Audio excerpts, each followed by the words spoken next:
Olá, eu sou o professor Bruno Viana e hoje a gente vai dar continuidade à aula de critérios de divisibilidade. Nós já vimos na aula anterior os critérios de divisibilidade por 2, por 4, por 8, pelas potências de 2. Né?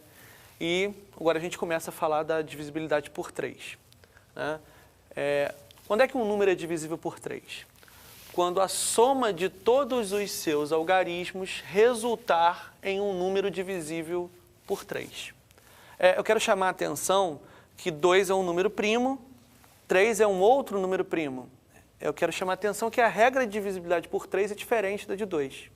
Como eu disse na aula anterior, os primos têm a regra de divisibilidade bem formada e os compostos meio que vão acompanhando. Né? Então vamos lá, vamos ver. Por que 15 é divisível por 3? Bem, ia ser simples, porque 15 é 3 vezes 5, né? Mas utilizando o critério, eu vou somar os algarismos. 1 mais 5 dá 6, e 6 é divisível por 3. Logo, 15 é divisível por 3. Já esse número maior, né? 5.292, por que ele é divisível por 3? Ele é ou não é? Vamos ver. 5, vamos somar os algarismos. 5 mais 2, 7. Mais 9, 16, mais 2, 18. 18 é divisível por 3, então esse número é divisível por 3. Quero chamar a atenção que mesmo o resultado, eu posso continuar utilizando a regra. Né? 18, se eu somar 1 com 8, dá 9. E 9 é divisível por 3. Né? Então não preciso parar a regra na primeira soma não, eu posso dar continuidade. Né? Então, é utilizando-se dessa regra que a gente confere se um número é ou não divisível por 3. Assim como a de 8 e a de 4 tem a ver com a de 2, a regra de divisibilidade por 9 também acompanha a de 3. Por quê? Ora, porque 9 pode ser escrito como uma potência de 3. É 3 ao quadrado. Então, repara que a regra é praticamente a mesma. Quando é que um número é divisível por 9? Quando a soma de todos os seus algarismos resultar em um número divisível por 9. Né? Vamos para os exemplos. Bem, então, 72. Será que 72 é divisível por 9? Bem, ia ser fácil, né? 9 vezes 8, 72. Mas vamos utilizar o critério para a gente perceber como é que ele funciona. Bem, é o mesmo do de 3, a gente vai somar os algarismos. 7 mais 2 dá 9, 9 é divisível por 9, 72 então é divisível por 9. Vamos ver um número maior, 654.381, será que ele é divisível por 9? Vamos lá. 6 mais 5, 11. 11 mais 4, 15. 15 mais 3, 18. 18 mais 8, 26. Com mais 1, 27. Bem, 27 é divisível por 9. Bem, assim como eu fiz o de 3, eu posso continuar somando. Né? 2 mais 7 dá 9. Então, no critério de divisibilidade por 9, se eu for sempre dar continuidade nessa soma, eu vou sempre achar um número de um algarismo. E que número que eu tenho que encontrar? Bem, para ser divisível por 9, eu só posso encontrar um número, que é o 9. Porque de 0 a 9, só tem um cara que é divisível por 9. É ele mesmo, mais nenhum. Bem, vamos agora para a regra de divisibilidade por 5. Quando é que um número é divisível por 5? Quero chamar a atenção que 5 é também um número primo. Tá? Então, a regra de divisibilidade dele vai ser diferente da regra de divisibilidade por 3. Vamos lá, então, para a regra de divisibilidade por 5. Um número é divisível por 5 quando o seu último algarismo da direita formar um número que é divisível por 5. Mas, peraí, vamos pensar. Eu estou pegando o último algarismo da direita e estou formando um número. Esse número vai ter um algarismo.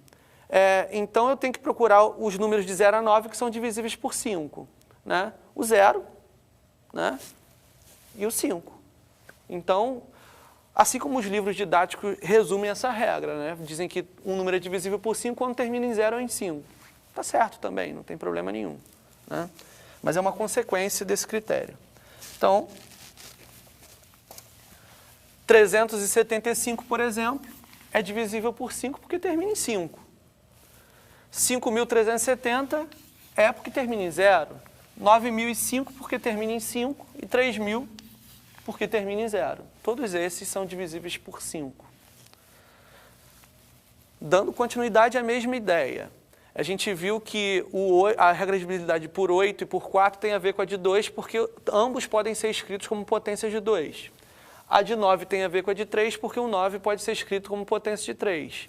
E o 25, que nada mais é do que 5 ao quadrado, né, pode ser escrito como potência de 5, então a regra de divisibilidade dele vai acompanhar a de 5. Né? E é muito parecido com a de 2. Né?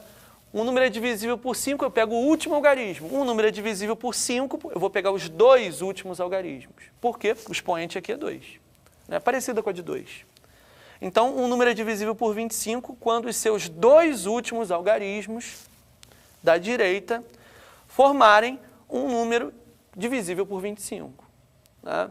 Então, vamos lá ver quais são. Vamos para o exemplo. 625, né?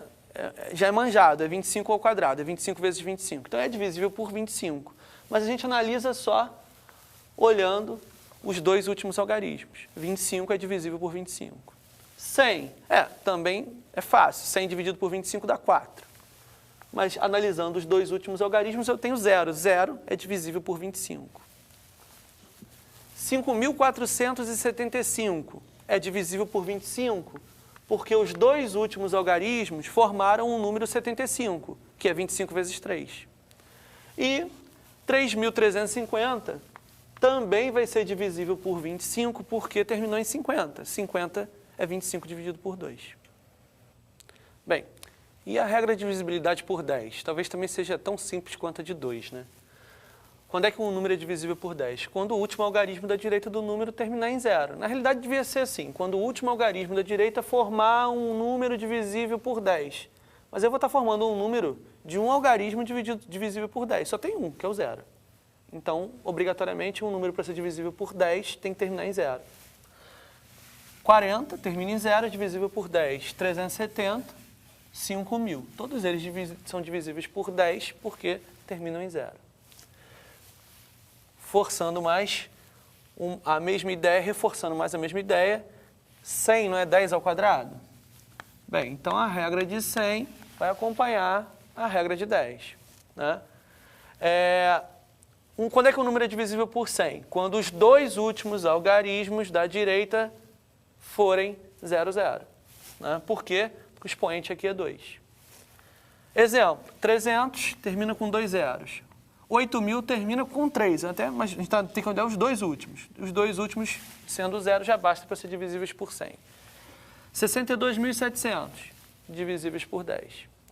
A gente pode também dizer que a gente pode também formar uma regra de divisibilidade por 10 através da de 2 e da de 5. 2 é primo, 5 é primo, então são primos entre si. E você pode reparar que o 10 é 2 vezes 5. Então, o número é divisível por 10 quando ele for por 2 e por 5. Bem, então vamos pensar. Para ele ser por 5, ele tem que terminar em 5 ou em 0. E para ele ser por 2, ele tem que ser par, então não pode terminar em 5. Por isso que tem que terminar em 0. Né? A gente vai usar esse fato de números compostos formados por produto de primos entre si. Isso vai gerar várias outras regras de divisibilidade. A gente vai ver nas aulas futuras. E será que tem como a gente generalizar, assim como a gente generalizou do 2, das potências de 2, será que não tem como generalizar de 10? Tem. Né? Também tem como generalizar de 5, mas vamos chamar a atenção aqui para de 10. Então, generalizando. Um número natural é divisível por 10 elevado a p, claro que esse p é um número natural, se os p últimos algarismos do número forem apenas zeros. Por exemplo, eu consigo ver que esse cara é divisível por 10 porque ele termina com um zero, por 100 porque ele termina com 2 zeros, e por 1.000 porque termina em 3 zeros. E 1.000, então esse cara é divisível por 1.000, porque termina em 3 zeros. E 1.000 é 10 ao cubo. Esse cara aqui já termina em 6 zeros. Então, eu posso dizer que ele é divisível por 10 elevado a 6, ou seja, é divisível por 1 milhão. Tá? Então, para qualquer valor de P, eu consigo estender essa regra de divisibilidade.